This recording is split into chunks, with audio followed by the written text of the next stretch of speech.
Eh bien, bonsoir à toutes et à tous. Merci d'être venus et puis merci aussi d'assister à cette conférence depuis votre canapé, ce qui est le principe de cette conférence. Donc, nous avons le grand plaisir d'accueillir ce soir Madame Élodie Chailloux, dont je vais retracer la biographie rapidement. Élodie Chailloux est ingénieure agronome au départ, et puis ensuite elle a fait une thèse en neurosciences, et plus précisément en neurobiologie, en s'intéressant toujours à la question de la formation des systèmes nerveux dans les conditions d'élevage des animaux. Donc avec un angle de réflexion et un angle éthique très intéressant dans ses travaux, et qui évidemment est en résonance avec des questions d'actualité. Donc, Élodie va nous présenter aujourd'hui une conférence centrée sur les agneaux, peut-être, c'est ça? Entre autres, hein, pas seulement. D'accord. Et donc, sur ces questions-là, de la formation du système nerveux dans une forme de plasticité, en fait, qui dépend des conditions d'élevage dans lesquelles se trouvent les animaux. Je voudrais également signaler que Elodie a cet engagement, alors non, pas seulement éthique, mais également un engagement que l'on appelle à l'heure actuelle vers les sciences avec et pour la société, c'est-à-dire qu'elle partage beaucoup ses recherches avec des publics autres que ses étudiants ou le public universitaire, avec des collégiens, avec des lycéens, avec tout public. Donc c'est véritablement une volonté de sa part de partager son savoir, ses connaissances, ses réflexions avec la société civile. C'est aussi une chose que l'on salue et que l'on encourage à l'heure actuelle. Voilà, un grand merci à toi, Elodie, d'avoir accepté de venir faire cette conférence, hein, et je te laisse la parole.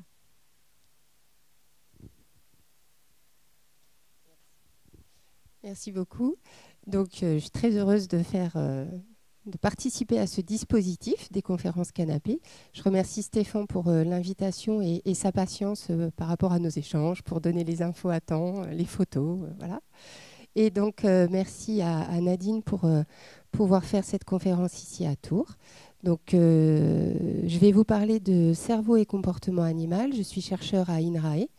Et dans le contexte de mes recherches, donc je suis dans une unité qui s'appelle Physiologie de la reproduction et des comportements et une équipe qui s'appelle Neuroéthologie et cognition sociale. Et donc dans le cadre de mon travail, je m'intéresse à la fois au cerveau et au comportement des animaux. Et donc mon intervention va être organisée autour de 4 points. Je vais essayer de vous parler un peu des enjeux dans lesquels s'inscrivent les recherches en comportement et neurosciences. Je vais évoquer les états affectifs des animaux au cours du temps parce que la question qu'on pose en 2024 n'aurait certainement pas existé dans l'Antiquité. Et puis, on va faire un peu de méthode pour voir comment on peut accéder aux états affectifs des animaux. Et je terminerai effectivement par nos travaux qui concernent plus particulièrement l'agneau. Donc les neurosciences du comportement animal, pour quel enjeu? Personnellement, j'en identifie 3. Un qui concerne les nouvelles thérapies en lien avec les maladies neurodégénératives ou les pathologies liées au système nerveux central. Et donc, dans ce cadre-là, on va plutôt parler de recherche translationnelle, de recherche préclinique. Des travaux visent à comprendre aussi le cerveau humain. Je reviendrai dessus. Et enfin, le dernier enjeu qui vise à étudier les états affectifs des animaux et en particulier des animaux de ferme. Et là encore, je vous expliquerai pourquoi. Donc, concernant les travaux qui visent à découvrir de nouvelles thérapies, c'est des travaux qui vont plutôt concerner le rongeur, la souris, parce qu'en fait, ce sont ce qu'on appelle des modèles animaux d'intérêt avec lesquels on va pouvoir décortiquer vraiment les mécanismes en ayant des lignées génétiques, des lignées dans lesquelles un gène va être aboli ou dysfonctionnel. Et dans ces cadres-là, les tests de comportement qui vont être faits sont des tests extrêmement standardisés.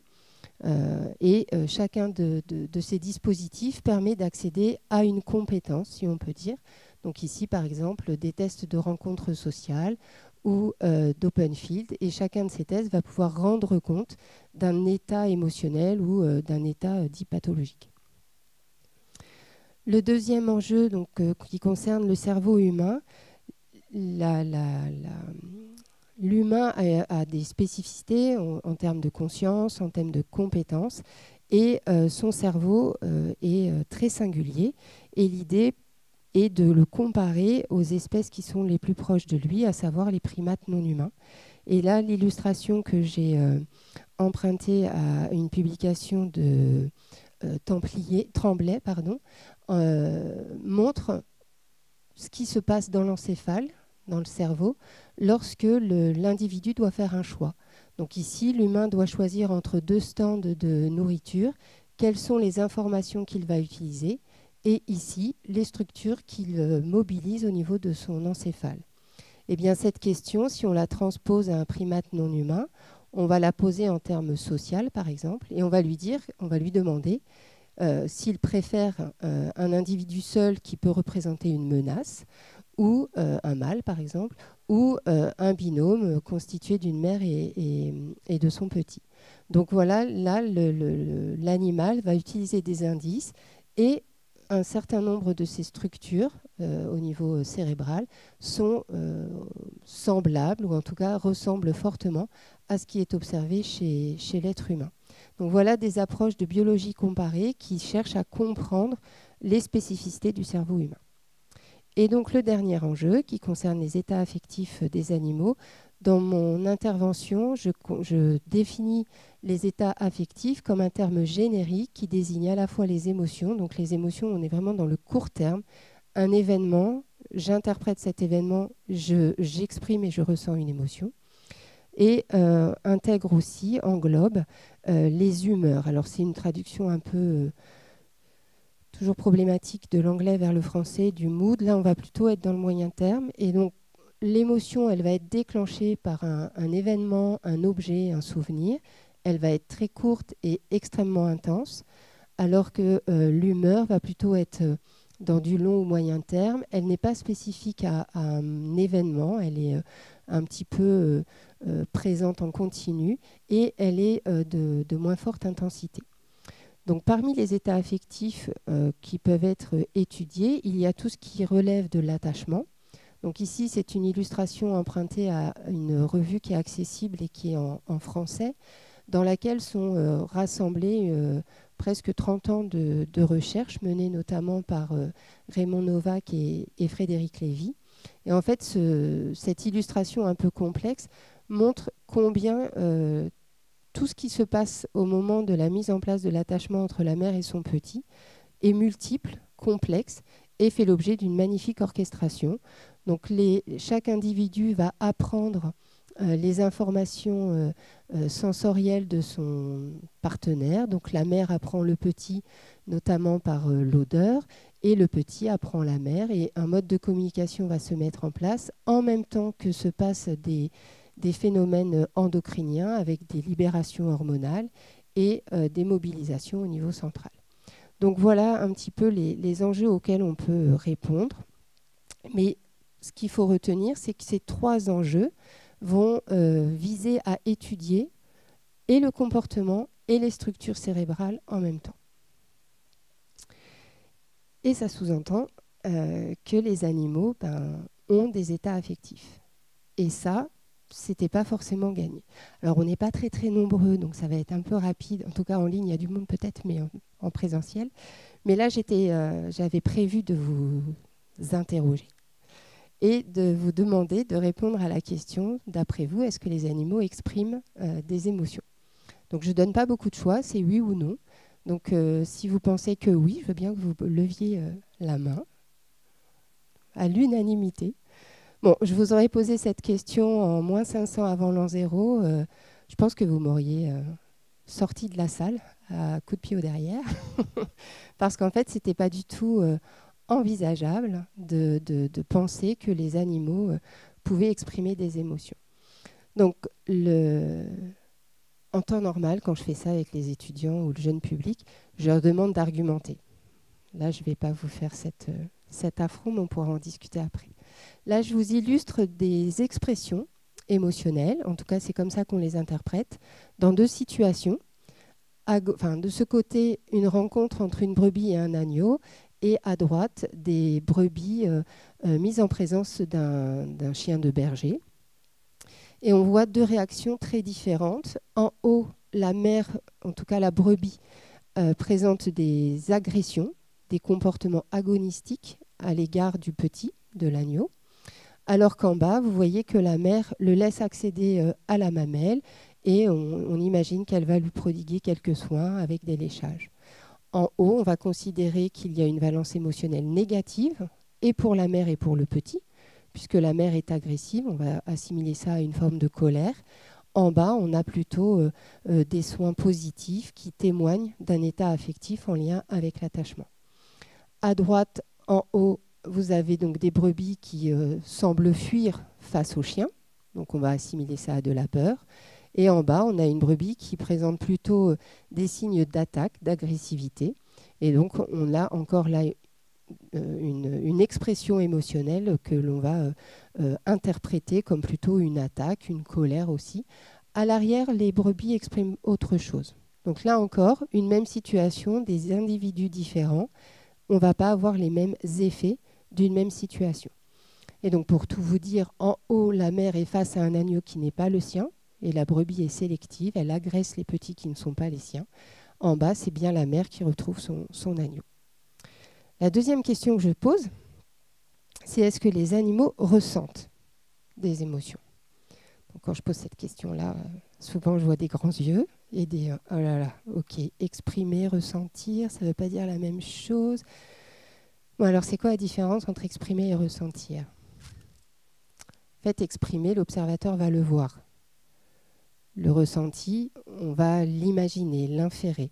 Alors, c'est déjà pas facile entre êtres humains, hein, parce qu'on peut essayer d'imaginer, mais on est aussi capable de mentir. On peut exprimer quelque chose et ressentir une chose totalement opposée. Et c'est souvent chez l'être humain lié aussi à la culture, à l'éducation, aux croyances qui vont influencer ces expressions émotionnelles. Et donc, cette question liée vraiment au ressenti, c'est l'enjeu majeur de nos recherches. Parce que ce n'est pas juste exprimer, et vous allez voir qu'au cours de l'histoire, c'est ça qui fait débat, c'est aussi la part subjective, c'est avoir une image mentale de ce ressenti. Alors, ce que j'ai fait cette année pour la première fois, j'ai joué avec ChatGPT, et j'ai posé ces questions à ChatGPT. Donc, j'ai posé la première question, les animaux ressentent-ils des émotions? J'ai posé cette question en français, voilà. Et donc, les réponses sont les suivantes. Bien que les émotions animales puissent différer de celles des êtres humains, alors ça, je ne sais pas où ils l'ont pêché, si ce n'est que je sais comment fonctionne ChatGPT, donc je sais s'ils sont remontés jusqu'à l'Antiquité en allant chercher les documents, bah, c'est beaucoup plus présent que nos travaux récents.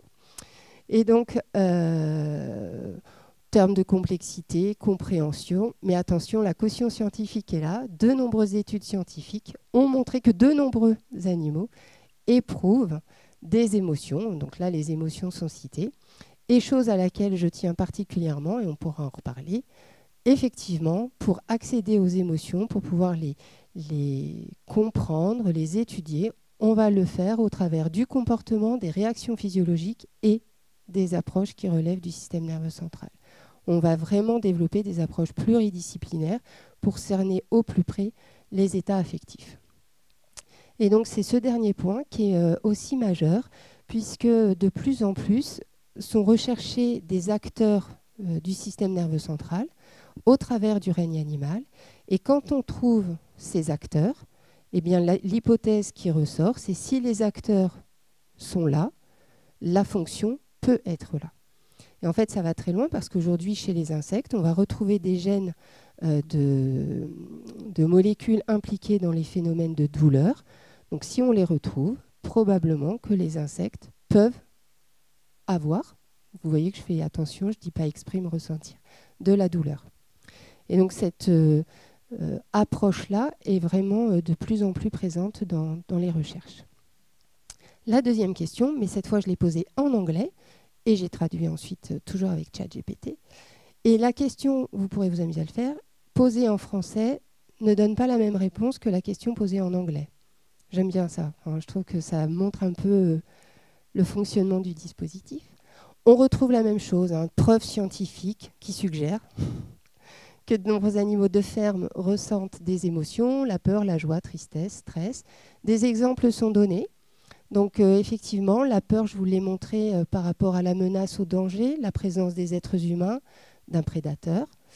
Les vaches qui peuvent exprimer de la joie et beaucoup d'éleveurs, agriculteurs maintenant diffusent des vidéos où on voit les vaches qui retrouvent les pâturages et effectivement, elles sautent de joie. Il n'y a pas d'autre expression à avoir. Après, sur les aspects tristesse et stress, c'est un petit peu, ça peut se discuter davantage par rapport aux exemples qui sont donnés. Et puis, la dernière mention, c'est de dire si ces animaux ont des expériences émotionnelles fortes, il faut pouvoir mettre les moyens en place pour garantir le meilleur état émotionnel et de bien-être. Donc, comme je le disais, ces questions-là, si on les avait posées il y a de nombreuses années, le débat aurait été houleux. Donc là, je vais faire un petit balayage au travers de l'histoire. Et la première personne que je vais citer, c'est donc Alcméon de Crotone, qui est un philosophe grec, élève de Pythagore, donc vraiment la logique. Et c'est quand même un des premiers qui va proposer que le siège de la perception, de la sensibilité, soit le cerveau et non pas le cœur. Donc ça, c'est assez novateur. En revanche, l'être humain, c'est le seul qui peut comprendre, qui peut ressentir des sensations, qui a des compréhensions et des consciences, alors que l'animal n'en a pas. Donc on met toujours cette limite. On ne peut pas être pareil. Le deuxième que je cite ne s'est pas vraiment prononcé sur les états affectifs. En revanche, il a vraiment eu une démarche systématique. C'est Aristote et il a travaillé avec Platon.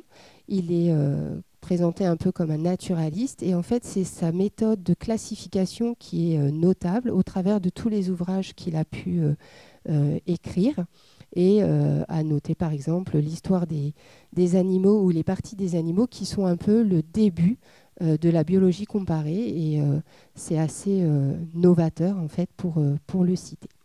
On va faire un très très grand bond dans le temps pour arriver à Descartes qui nous a vraiment plombé en termes intellectuels sur cette question-là, même si finalement, peut-être qu'on lui donne un peu plus de poids qu'il n'en a eu en réalité. C'est peut-être notre lecture de ses écrits qui est pas très bonne.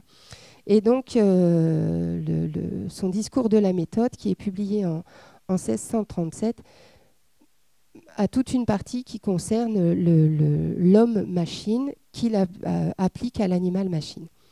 En soi, voir l'organisme comme une machine n'est pas erroné, c'est vraiment le mode de pensée de la plupart des biologistes. Une molécule, un ligand, des phénomènes de régulation en cascade, tout ça, c'est pas très très critiquable. C'est vraiment la démarche que l'on a en sciences de la vie. Là où ça commence à être un peu plus critique, c'est que d'office, il sépare les hommes et l'être humain. Mais il n'y a pas vraiment de fondement. C'est que les animaux ne peuvent pas avoir d'âme. Voilà.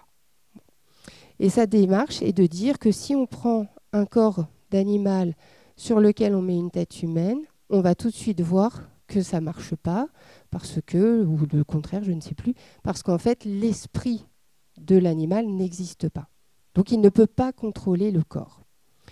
Donc à partir de là, il y a quand même pas mal de polémiques, et si ça vous intéresse, il y a le travail de Texier là, qui est accessible en ligne et qui est en français, qui parle de la place de l'animal dans l'œuvre de Descartes, et il remet un petit peu les choses un peu en perspective en mettant des extraits de correspondance où Descartes doit quand même faire face à ses détracteurs, parce que face à lui, des gens vont prendre des exemples observés en milieu naturel, liés à la migration, à des réactions d'animaux dans des situations particulières.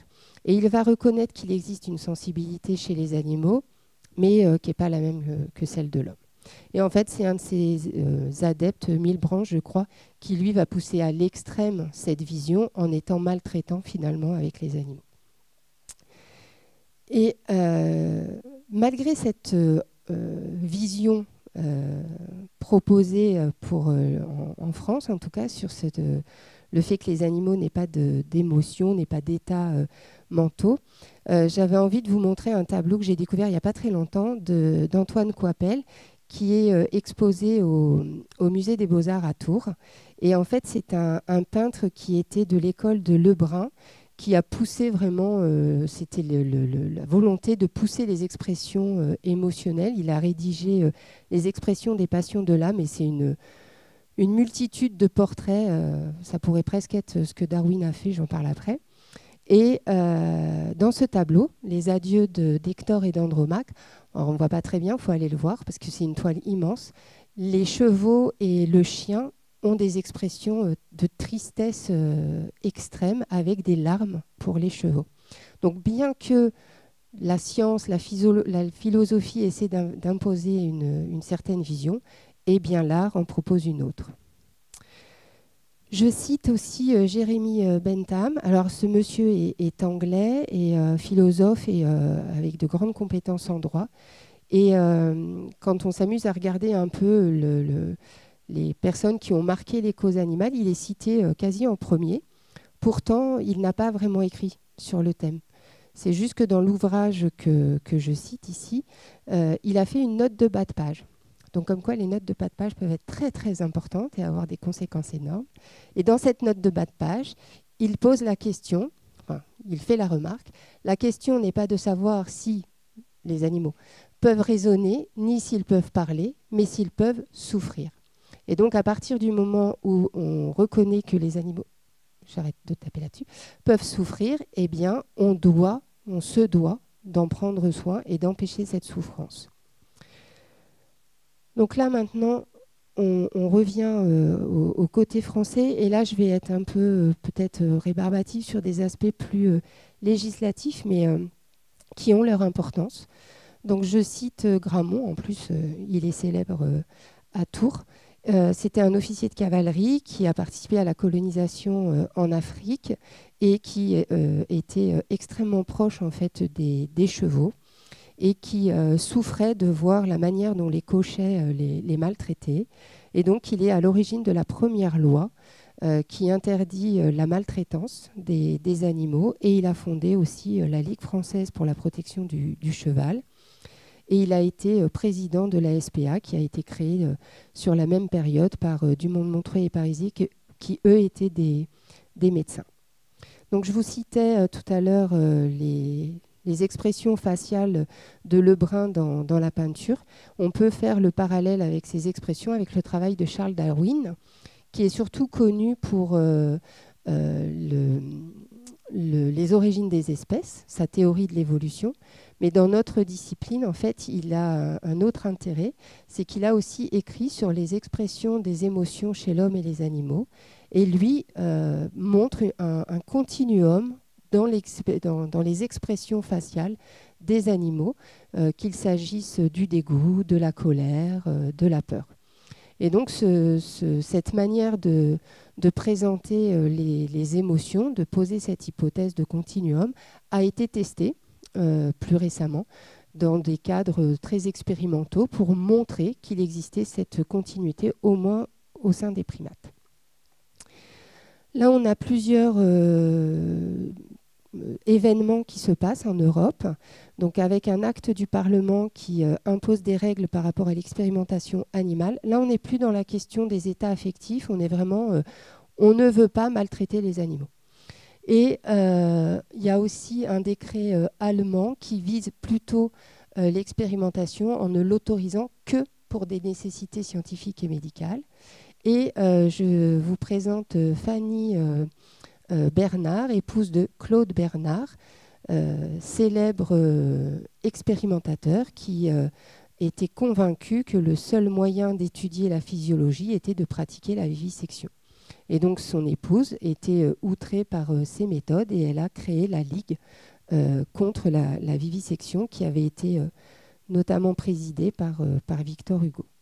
Donc ça, c'était un peu pour vous montrer comment les choses ont évolué. Je ne vais pas revenir sur des aspects plus liés à l'expérimentation animale. En fait, il y a toute une période du XXe siècle où il y a un aller-retour entre des effets néfastes des scandales sanitaires qui vont imposer de l'expérimentation, des scandales qu'on connaît avec des expérimentations humaines qui donnent lieu aux actes de Nuremberg qui interdisent l'expérimentation sur les êtres humains et qui imposent l'expérimentation sur l'animal.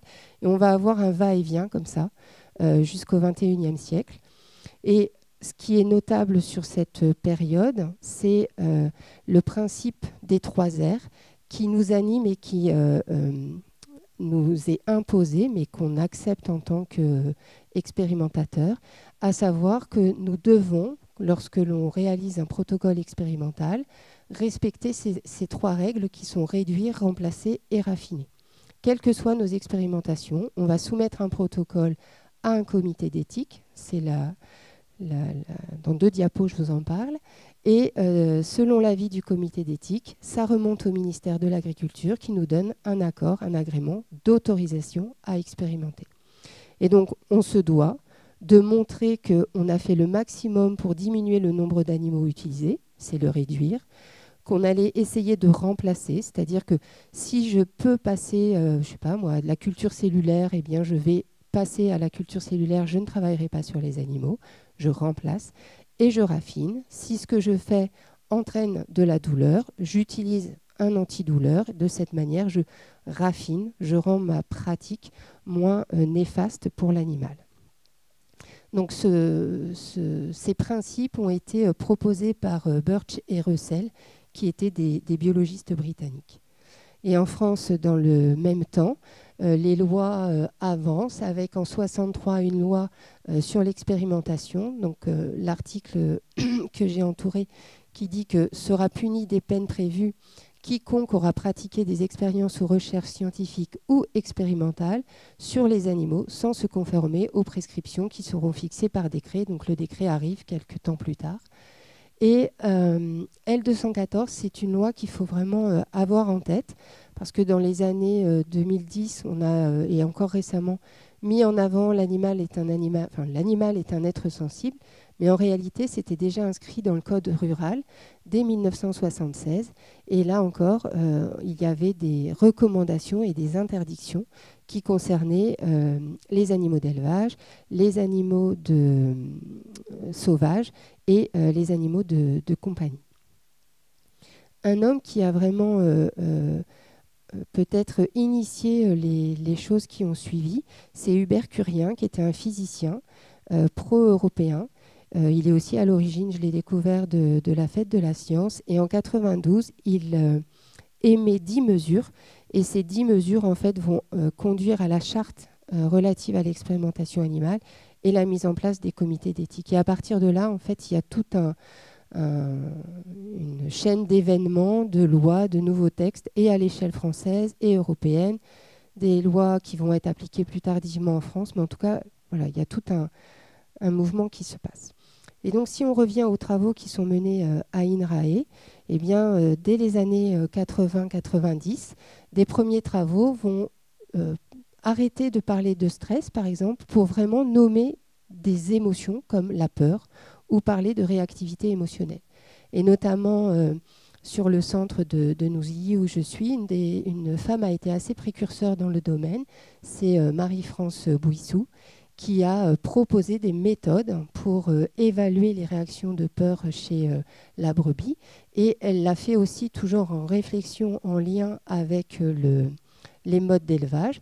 Et elle a commencé à tester des animaux, à comparer, là c'est des mâles et des femelles, dans des situations dont on sait qu'elles peuvent provoquer des émotions, à savoir l'isolement, la surprise ou la présence de l'homme. À la fin des années 90, va être créé un réseau scientifique, le réseau Agri-Bien-être Animal, avec plusieurs chercheurs de différents centres INRAE à l'échelle nationale. Et ce réseau va regrouper des universités, d'ailleurs des membres de l'unité iBrain, Catherine Belzoum, ont été très investis dans cette démarche.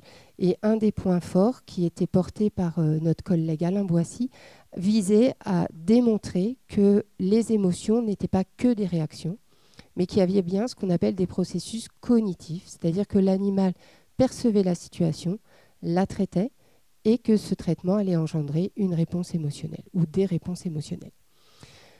Deux grandes expertises ont marqué aussi des temps forts au sein de l'Institut.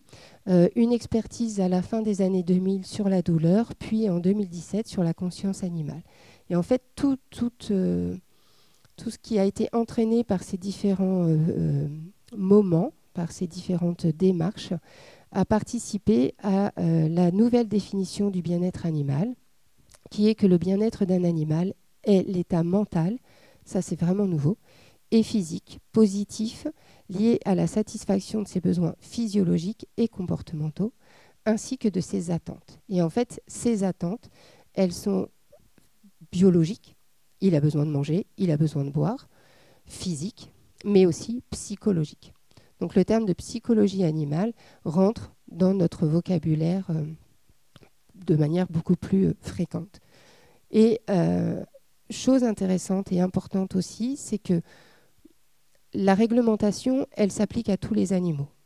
Il y a des conditions de surface, l'accès à l'eau, des densités d'animaux par unité de surface, mais on prend conscience aussi que cet état de bien-être, il est directement en fonction de l'individu, en fonction de comment il perçoit et de la situation dans laquelle il va être. Pardon. Et donc la question qui se pose à partir de maintenant, c'est comment on va accéder aux états mentaux, aux états affectifs des animaux non humains. Donc je reviens à la première question qui était liée à tous les enjeux dans lesquels nos recherches peuvent s'inscrire. Donc là, j'étais censée vous demander, à votre avis, comment on accède aux états affectifs. Je ne vais pas vous faire l'affront. Enfin, quoique, si je pourrais.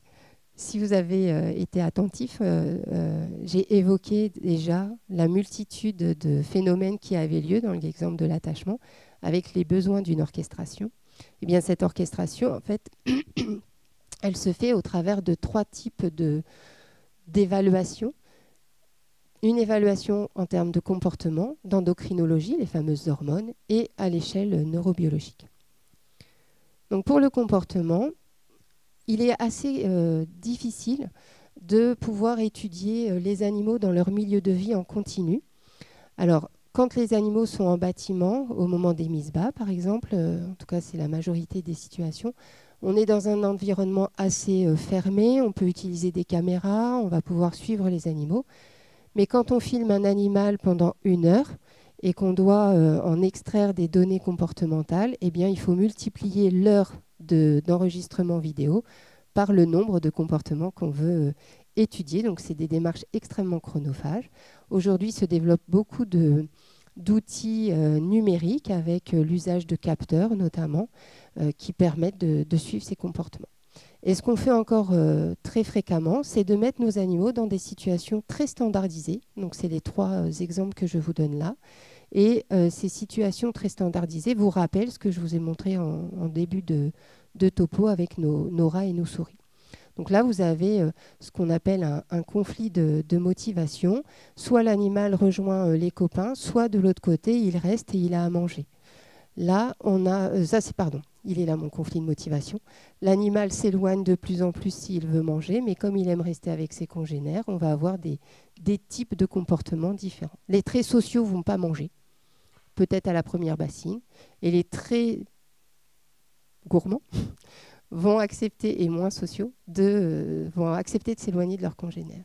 Par rapport à l'homme, vous verrez tout à l'heure une vidéo, on a des cas de figure où l'animal va aller directement vers l'homme, rechercher son contact. Il n'aime pas être seul, le mouton. Ou au contraire, la peur de l'homme est trop forte et du coup, l'animal va faire le choix d'accepter d'être seul plutôt que d'être mal accompagné, si je peux me permettre. Je vous illustre là un test.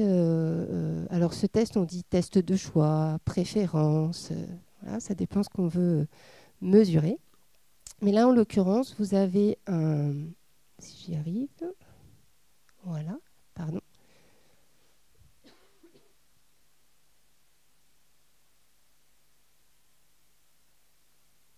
Vous avez un agneau qui a le choix entre 2 brebis. C'est ce qu'on appelle aussi les tests en triangle. Alors, ça a marché pendant 4-5 fois avant qu'on démarre. Et là, ça ne veut pas.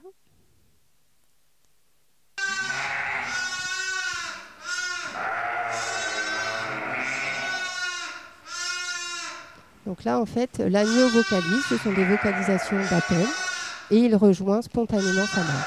Donc là, on va mesurer le temps, la latence à rejoindre la mère, le temps passé à côté de la maman et les interactions qu'ils peuvent avoir. Ce sont des tests qui sont très brefs pour limiter la séparation qui est réalisée.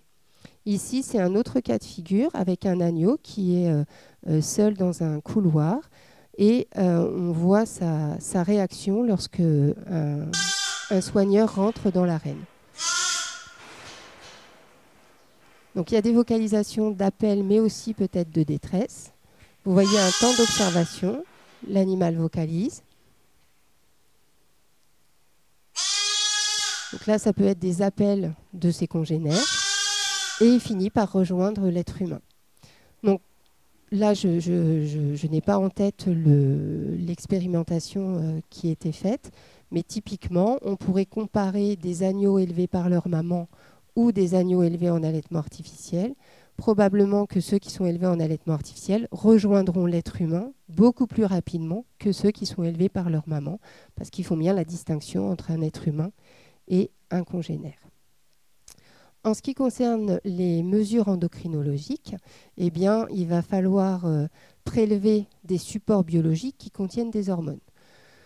Par définition, le support qui en contient le plus et qui est représentatif d'un instant donné, c'est ce qu'il y a dans le sang circulant.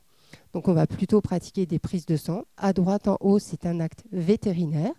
Donc là, on ne parle pas d'expérimentation animale, c'était juste pour illustrer la prise de sang. Et en haut à gauche, c'est un travail qu'on a mené au milieu des années 2000 et on voulait démontrer que la simple séparation, c'est-à-dire que le fait d'enlever des congénères, engendrait un stress extrême chez l'animal.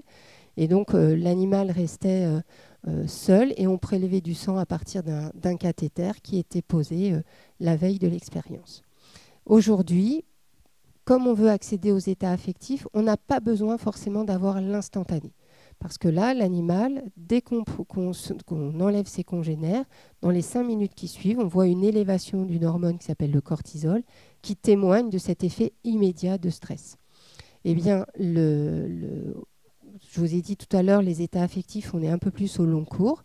Eh bien là, on peut aller chercher les hormones dans d'autres supports, comme la laine, ou, petite vidéo,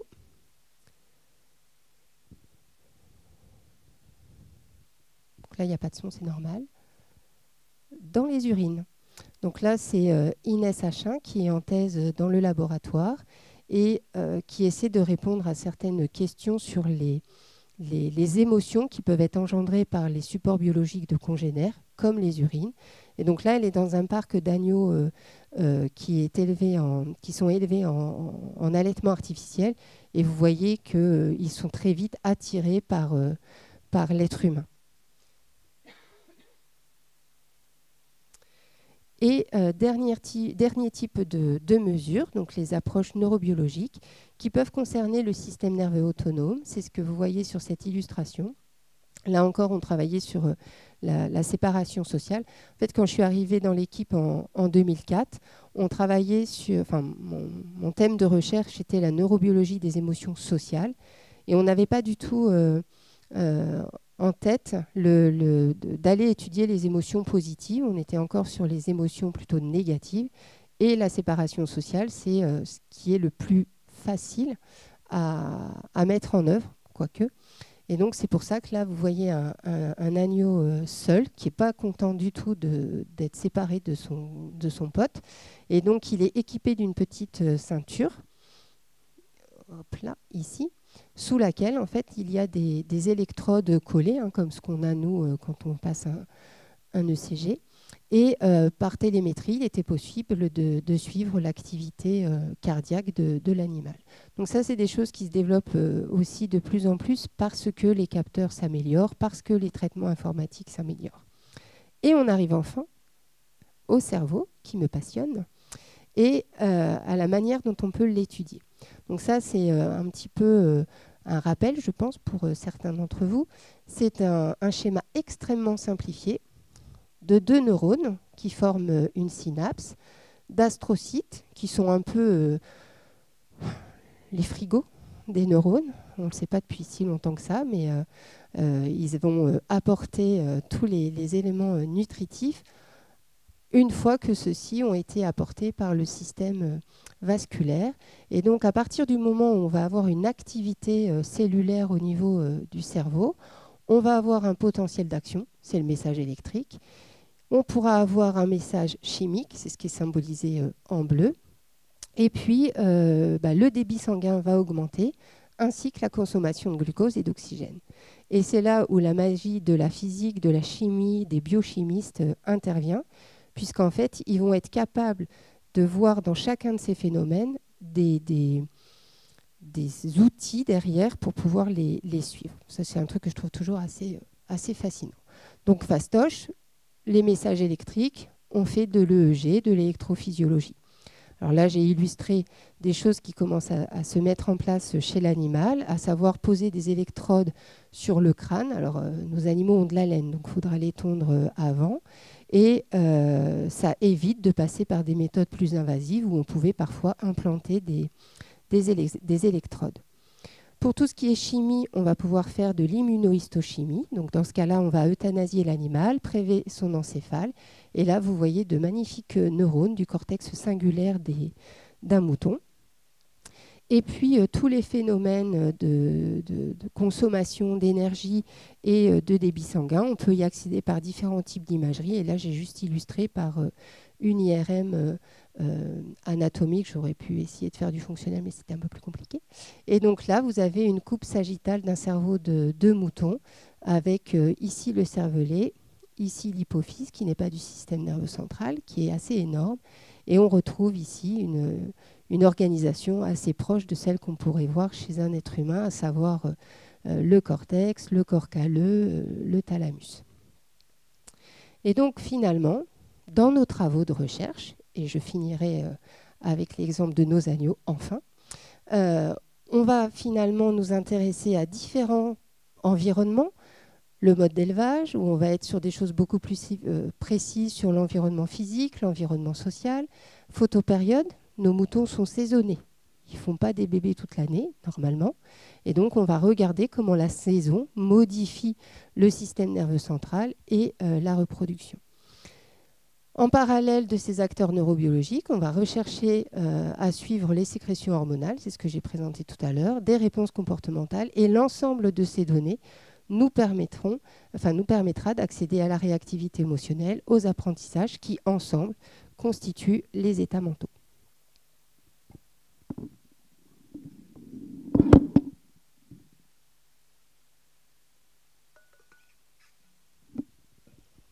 C'est pour ça que je fais des phases normalement d'interaction. Je peux me reposer, mais là, je n'ai pas pu. Donc, la dernière partie de mon intervention concerne l'impact de l'expérience précoce, il faut entendre là mode d'élevage, sur le développement neurocomportemental de l'agneau. Si on laisse l'agneau avec sa maman, eh bien, on constate qu'un lien se crée. Je vous en ai déjà parlé, ce lien est spécifique entre la mère et le petit, il dure plusieurs semaines et la mère va jouer d'autres rôles. Elle va jouer un rôle dans l'expression de préférence, de reconnaissance entre congénères, mais aussi au niveau alimentaire.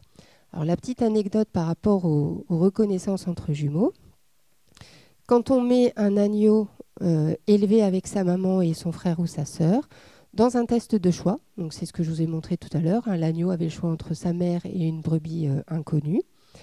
Là, on va lui proposer le choix d'aller avec son frère ou sa sœur, d'un côté, et un autre agneau du groupe. Quand ils sont élevés ensemble avec leur mère, l'agneau choisit systématiquement son frère ou sa sœur. Il n'ira pas vers l'agneau qui est pourtant familier, il a grandi avec, mais il n'ira pas vers lui. En revanche, s'ils sont élevés en allaitement artificiel, sans mère, il n'y a plus cette distinction.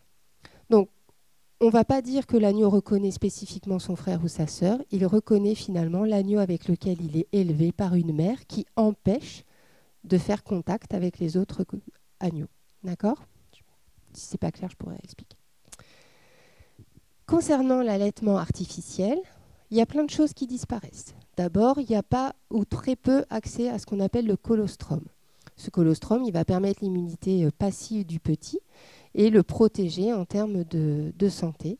Ce que je viens de vous raconter, pas de lien spécifique entre les agneaux, un répertoire comportemental très modifié, je vais vous l'illustrer après, santé affectée avec beaucoup de diarrhée par exemple, des perturbations endocriniennes et souvent un taux de mortalité supérieur. Alors vous allez me dire pourquoi on met les agneaux en allaitement artificiel.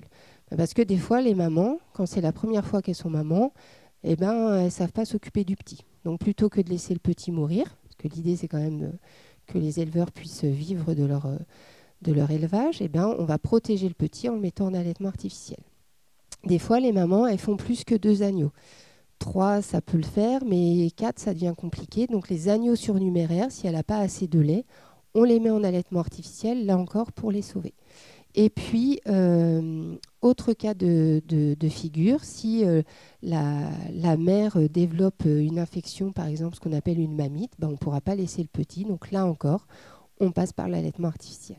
Donc on sait qu'on ne peut pas se passer de cette pratique. En revanche, on peut essayer de comprendre les impacts qu'elle a pour ensuite les contrecarrer. Donc là, je vous présente des travaux qui ont été faits dans l'équipe, qui sont encore en cours d'analyse.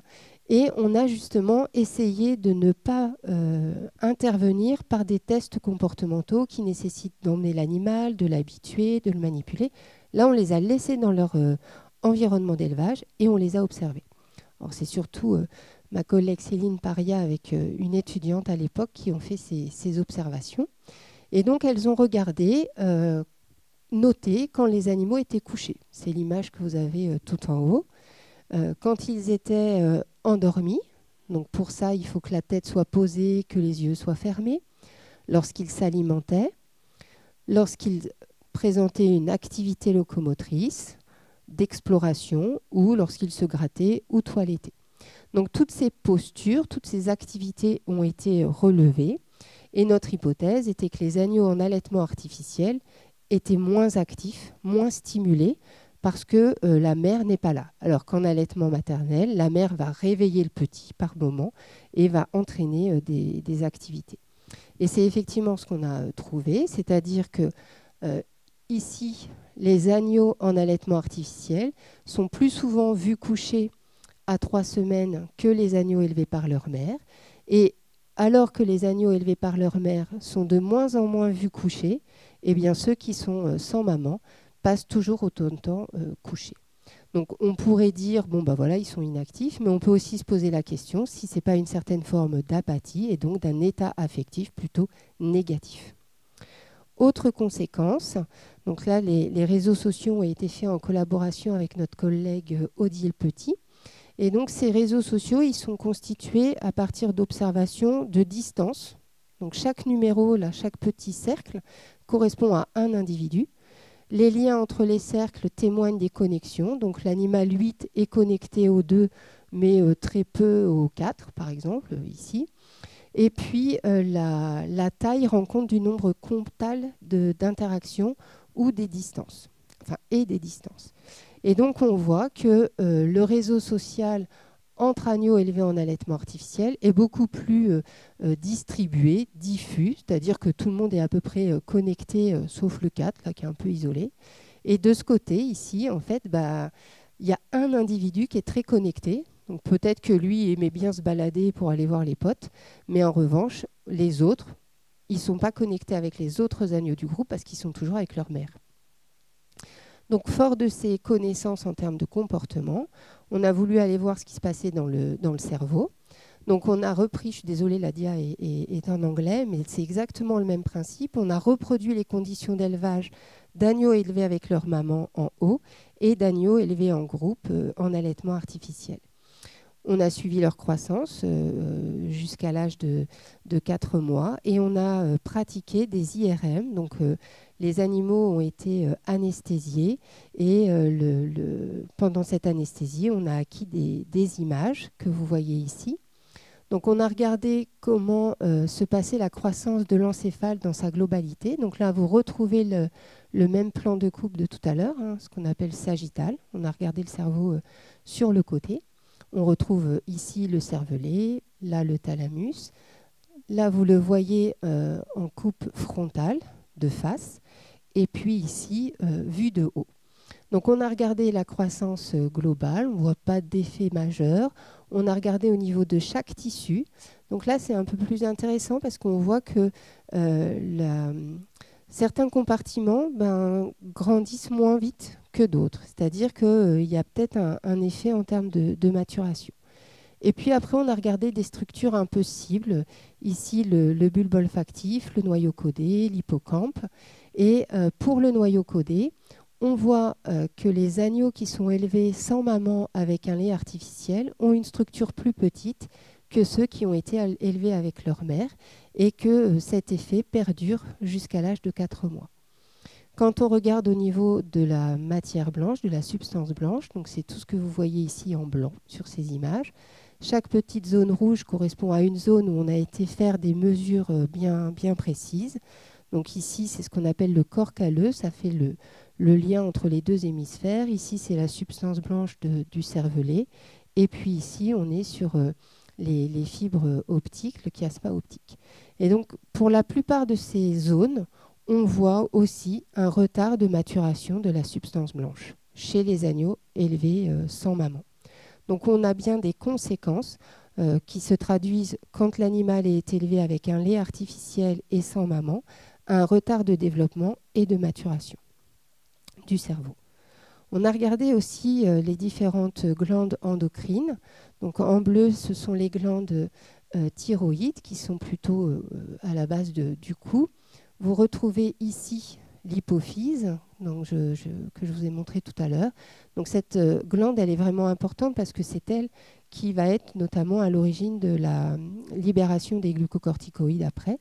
Donc dans le cadre de nos questionnements sur les émotions, c'est important. Et puis aussi, elle est responsable des sécrétions des hormones sexuelles. Donc là encore, son rôle dans l'axe hypothalamo-hypophysaire-glande est crucial. Et en vert, c'est la glande pinéale. Tout à l'heure, je vous ai parlé de la saison. Eh bien, cette glande pinéale est responsable de la fabrication et de la libération de la mélatonine. On en entend pas mal parler pendant les pubs pour l'apaisement, le sommeil, voilà. Et donc, en observant ces différentes glandes, on a constaté sur la glande hypophysaire, ici que vous voyez un peu plus grossi, que le signal contenu dans cette zone n'était pas le même selon que l'animal était élevé sans maman ou avec sa mère. Et en fait, c'est l'image du bas qui est la plus proche d'un développement dit normal, puisqu'on va retrouver en fait la partie la plus grosse, c'est l'adéno-hypophyse, et la partie blanche au-dessus, la plus fine, c'est la neurohypophyse. Et en fait, la différenciation entre ces deux zones ne se voit que plus tardivement chez les agneaux en allaitement artificiel. Et donc, ce qu'on constate ici, c'est qu'on a un retard de maturation de la glande hypophysaire. Donc, l'ensemble de ces résultats montre que l'absence de mère, couplée à un lait artificiel, alors je vais tout de suite faire, j'aurais pu le faire plus tôt, là on est sur un lait qui est un lait assez basique, qui n'a rien à voir avec les laits qu'on va pouvoir aller acheter en pharmacie quand on est des parents et qu'il n'y a pas d'allaitement maternel. Donc vous pouvez poser des questions sur cet aspect-là, mais finalement, ce n'est pas ça l'objet de notre étude. On est dans des conditions d'élevage avec le lait commercialisé. Et dans ces contextes-là, voilà les résultats qu'on a. C'est-à-dire une altération du développement de l'encéphale, une altération de la maturation de la substance blanche, un retard et qui n'est pas rattrapé au niveau du noyau codé. C'est un noyau qui joue un rôle dans la locomotion, mais aussi dans les capacités cognitives. Un retard de maturation de glandes hypophysaires et une altération au niveau des comportements. Donc maintenant, si on veut compenser cette absence de mère et cet impact par rapport au lait, eh bien, la première chose dont on peut parler, c'est la présence des soigneurs. Vous avez vu la vidéo avec Inès qui arrive à collecter les urines.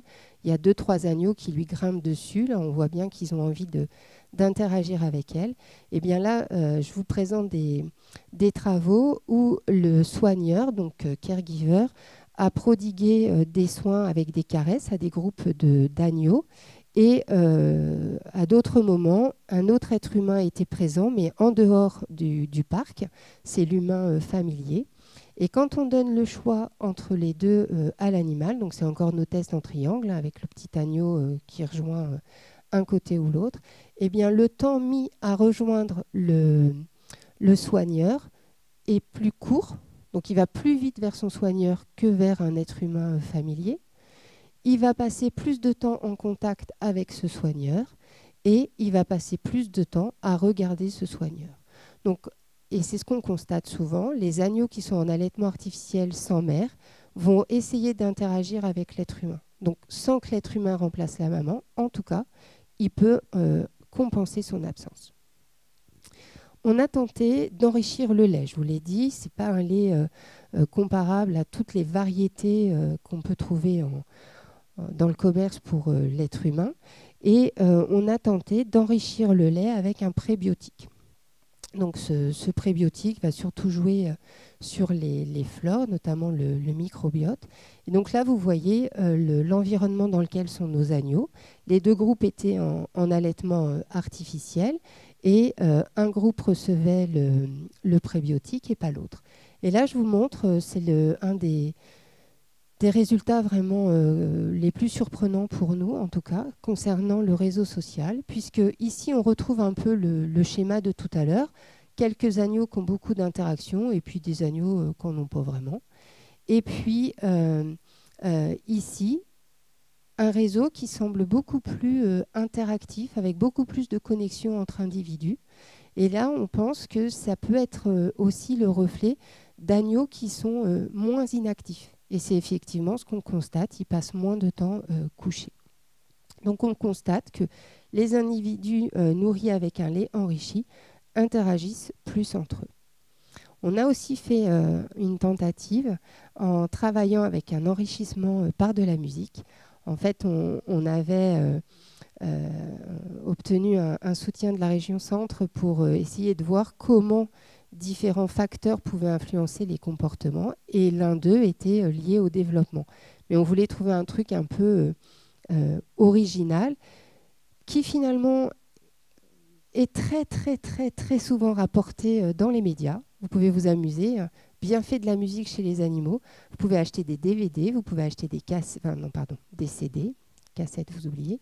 Et eh bien, c'est les effets extrêmement bénéfiques qui sont proposés par ces sites.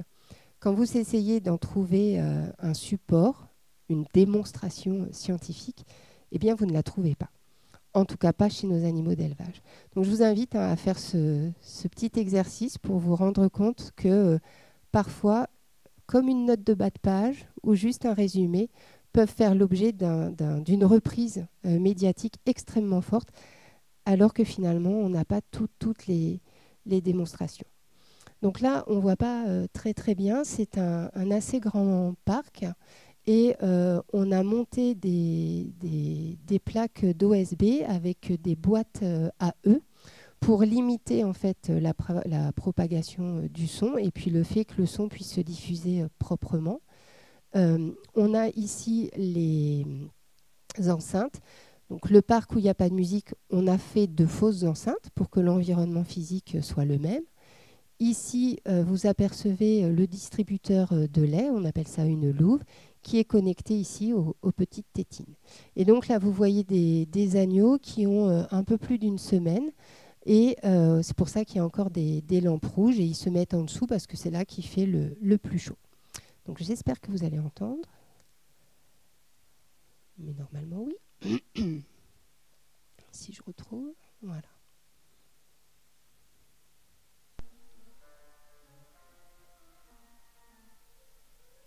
Vous entendez pas? Il n'y a pas le son, c'est triste. C'est la seule que je n'ai pas testée tout à l'heure. Est-ce que mon son oscille au maximum? On va refaire une tentative. Donc c'est de la musique qui a été... non, on ne l'entend pas. Qui a été compilée à partir de France Musique, Radio France Musique, un truc comme ça, et Radio Classique, ça y est. Et les extraits ont été mixés, mélangés de façon à ce qu'il n'y ait pas quelque chose de répétitif. Parce que dans la littérature, notamment avec les cochons, c'est surtout la petite nuit de Mozart et du rock. On aime beaucoup voilà, les choses extrêmes. Donc voilà le travail qu'on a réalisé. Notre hypothèse était que avec la musique, ça allait les stimuler, que du coup, ils iraient plus manger, ils iraient plus explorer. Voilà. Et bon, nos résultats sont les suivants. Si j'arrive à retrouver ma diapo. Voilà. Plus d'exploration, ben non. En noir, c'est ceux qui ont de la musique, bah non. On les voit même moins souvent explorer. Donc, ben on va creuser un peu plus. En revanche, effectivement, ils mangent un peu plus et ils se reposent davantage. En tout cas, ils sont beaucoup plus souvent vus couchés. Donc, on a essayé de comprendre un peu plus dans le détail, notamment en regardant vraiment ce qui se passait dans les plages musicales. Et peut-être que la musique les dérange.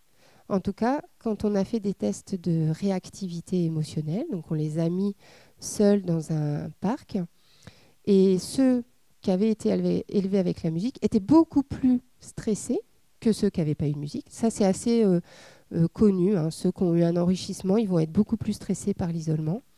En revanche, quand on a diffusé la musique, ils se sont davantage apaisés que ceux qui n'avaient pas été habitués avec la musique. Ça ne veut pas dire que la musique les apaise. Ça peut vouloir dire qu'un indice de leur environnement d'élevage les apaise.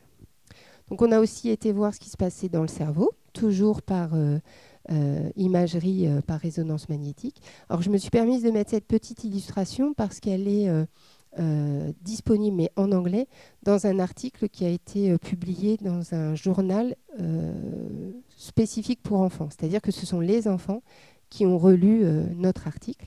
Et donc, cette illustration montre en fait le circuit entre le son, donc nous, dans notre expérience, c'est la musique, et tout le système nerveux avec ce passage au niveau de l'oreille. Et on retrouve en fait tous les composants similaires à l'oreille de l'homme. Donc, je vous refais le parallèle tout à l'heure. Le support biologique anatomique est là, donc la fonction est peut-être là. Et donc, on imagine que ça va générer des émotions. Donc, nous, notre hypothèse, c'était que ça allait stimuler un peu le développement cérébral. Et parmi les structures, on a regardé à nouveau le noyau codé, qu'on retrouve ici sur une vue horizontale, vue de haut. Et un petit noyau, le noyau genouillé médian, qui est un des premiers relais en fait, au niveau du système nerveux central par rapport au système auditif. Et donc, le noyau codé, il aurait plutôt tendance à être plus petit, proportionnellement à la taille du cerveau chez les animaux qui ont reçu la musique. Donc là, c'est la chance d'avoir une structure qui fait plusieurs choses. On peut dire, si c'est impliqué dans la locomotion, qu'ils sont moins actifs, peut-être que la structure est plus petite. Ça, c'est des raisonnements assez simplistes, mais qui peuvent être valables. Et puis pour cette structure, eh bien, on a plutôt un effet contraire avec une structure plus grosse chez les agneaux qui ont reçu la musique. Et là, on est beaucoup plus proche de phénomènes qui ont déjà été décrits dans la littérature où la stimulation entraîne une structure plus grosse. Donc voilà ce que je voulais vous présenter ce soir, faire un petit peu une vue très large de la manière dont on aborde la question des états affectifs chez les animaux et en particulier l'ovin. Et en termes de perspective, eh bien, on continue à creuser, à essayer de comprendre comment l'animal peut reconnaître les émotions de ses congénères, donc par exemple au travers de substrats tels que les urines. Est-ce que si le mouton sent les urines d'un congénère effrayé, est-ce qu'il va être effrayé? Donc on a refait ce type d'expérience que vous voyez ici. Ça fait l'objet de la thèse d'Inès Achin, que vous avez vu sur la vidéo. On pense que la compilation de toutes les données que l'on a, qu'il s'agisse du système nerveux central, du comportement ou des approches relatives aux hormones, pourra gagner si on développe des approches qui relèvent plus de la modélisation et des sciences du numérique. Donc là aussi, ça fait l'objet d'une thèse d'Antoine Bourlier qui est co-dirigée avec le labo informatique de l'université. Et enfin, un défi un peu fou qui a été proposé par mon collègue Scott Love ici, qui est un spécialiste de l'IRMF, de l'IRM fonctionnel et de l'électroencéphalographie, plutôt chez les primates. Et il a dit, moi je pense qu'on peut mettre une brebis dans une IRM sans qu'elle soit anesthésiée et qu'elle sera volontaire pour le faire.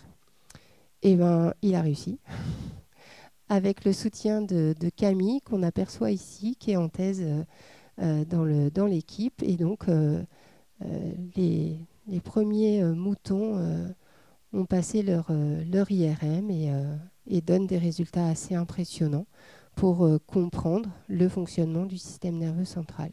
Et c'est important parce qu'on sait que l'anesthésie peut modifier en fait le couplage entre le système vasculaire que je vous ai présenté tout à l'heure et l'activité des cellules. Voilà. Et donc tout ce travail, c'est pas moi qui le fais, en tout cas pas seul.